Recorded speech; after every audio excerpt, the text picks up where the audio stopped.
ബിസ്മില്ലാ അൽഹംദുലില്ലാ വസ്സലാത്തു വസ്സലാമു അലാ റസൂലില്ലാ. ഇരുളും വെളിച്ചവും നമുക്ക് സുപരിചിതമായ രണ്ടു പദങ്ങളാണ്.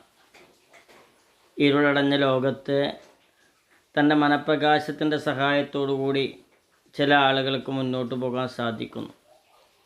എന്നാൽ മനസ്സിൽ വെളിച്ചമില്ലാത്ത ഒരാൾ പകൽ വെളിച്ചത്തിൽ പോലും വഴി കാണാതെ നട്ടം തിരിയുന്നു. നമ്മൾ ശരിക്കും നമ്മുടെ ജീവിതം ആലോചിച്ച് നോക്കുമ്പോൾ ജീവിതത്തിൽ നമുക്ക് വല്ല നിരാശക്കും അവകാശമുണ്ടോ? ജീവിതത്തെ തനിക്കും മറ്റുള്ളവർക്കും ഉപയോഗപ്രദമായ ഒരു മനോഹരമായ പൂന്തോട്ടമായി മാറ്റുവാൻ കഴിയുമ്പോൾ ഓരോരുത്തരും സ്വന്തം വികാരങ്ങൾക്കും സ്വന്തം താല്പര്യങ്ങൾക്കും അനുസരിച്ച് ഒരു ലോകം സൃഷ്ടിക്കാൻ ശ്രമിക്കുകയാണ്. നമ്മുടെ സവിശേഷ ശ്രദ്ധ ആകർഷിക്കുന്ന ലോകമേതോ അതായിരിക്കും നാം ജീവിക്കുന്ന ലോകം. ശ്രേയസ്സും വിജ്ഞാനവും ഭാഗ്യവും കീർത്തിയും ഒക്കെ സമ്പാദിക്കാനുള്ള രാജപാത തുറന്നു കിടക്കുമ്പോൾ മറ്റുള്ളവരുടെ ശ്രേയസ്സിലും ഭാഗ്യത്തിലും അസൂയ തോന്നി ജീവിതത്തെ കഷ്ടപ്പെടുത്തുകയാണ് പല ആളുകളും ചെയ്യുന്നത്. എന്തിനാണതൊക്കെ? നാം സർവ്വവിധത്തിലും സമ്പന്നരാണ്. നമ്മുടെ ചുറ്റും നോക്കിയാൽ മതി. സമൃദ്ധിയുടെയും സമ്പത്തിൻ്റെയും ഇടയിൽ നാം എന്താണ് ചെയ്യുന്നത്? യഥാർത്ഥത്തിൽ മനസ്സുകൊണ്ട് പട്ടിണി കിടക്കുകയാണ്. നാം ഓരോരുത്തരും നമ്മുടെ സ്വന്തം ലോകത്തിന് ആകൃതി കൊടുക്കുന്നുണ്ട്. ഇപ്പോൾ നമ്മുടെ ലോകത്തിൻ്റെ ആകൃതി വികൃതമായാൽ അതിൻ്റെ ഉത്തരവാദിത്വം നമുക്കാണ്. നമ്മുടെ ലോകത്തിൻ്റെ ആകൃതി ആകൃഷ്ടകമായാൽ അതിൻ്റെ ഗുണവും നമുക്കാണ്. ഒരു വലിയ ശക്തി നമുക്ക് സ്വീകരിച്ച് മുന്നോട്ട് പോകണമെങ്കിൽ അതിനുള്ള അസംസ്കൃത പദാർത്ഥമാണ്, അല്ലെങ്കിൽ അതിനുള്ള ബേസ്മെൻ്റാണ്, അല്ലെങ്കിൽ ആദ്യത്തെ ഇൻവെസ്റ്റ്മെൻ്റാണ് നമ്മുടെ ചിന്തകൾ. അത് നല്ല നിലയിലാവാൻ നമുക്ക് പരിശ്രമിക്കേണ്ടതുണ്ട്. വാനോളം ഉയരുവാനോ പാതാളത്തോളം താഴുവാനോ നമുക്കൊരു പ്രയാസവുമില്ല. അതിന് ചുറ്റുമുള്ളവരെ കുറ്റപ്പെടുത്തിയിട്ട് കാര്യമില്ല. കാരണം അതിൻ്റെയൊക്കെ വിജയം നമ്മുടെ മനോഗതിക്കനുസരിച്ചാണ്.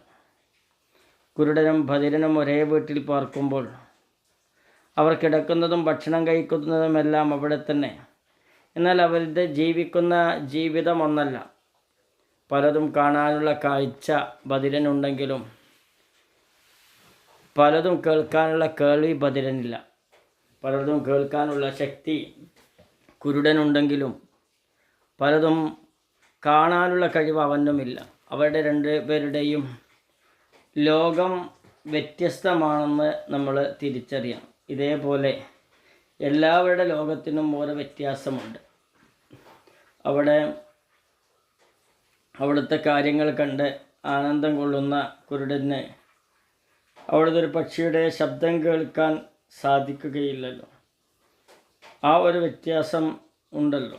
അവിടെ ഒരു പക്ഷിയെ കാണാൻ കുരുടന് സാധിക്കുന്നില്ലെങ്കിലും അതിൻ്റെ ശബ്ദം കേൾക്കാൻ കുരുടന് സാധിക്കും. എന്നാൽ പക്ഷിയെ കാണാൻ സാധിക്കുന്ന ബധിരന് ഒരിക്കലും അതിൻ്റെ ശബ്ദം ആസ്വദിക്കാൻ സാധിക്കുന്നില്ല.